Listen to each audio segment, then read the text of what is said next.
Isa sa pinaka-nakakatakot na trabaho ay ang pagiging security guard. Kailangan mong maging alerto sa lahat ng oras dahil anytime pwede kang atakihin ng mga taong may masasamang pakay. Bukod doon, dapat handa ka din sa mga pag-atake ng mga bagay na hindi mo nakikita.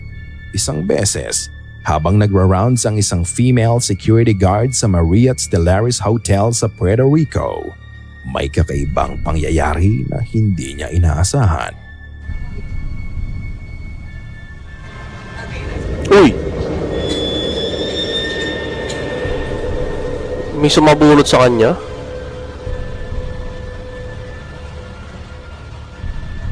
Habang siya ay naglalakad sa facility to do her inspection, bigla na lang may humatak ng kanyang buhok.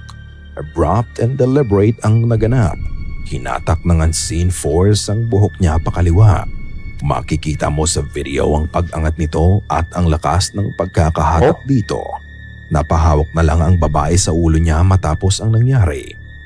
Pinaniniwalaan ng mga staff and employees na ang hotel ay haunted at ang mga paranormal events dito ay may kinalaman sa trahedyang nangyari noong 1986.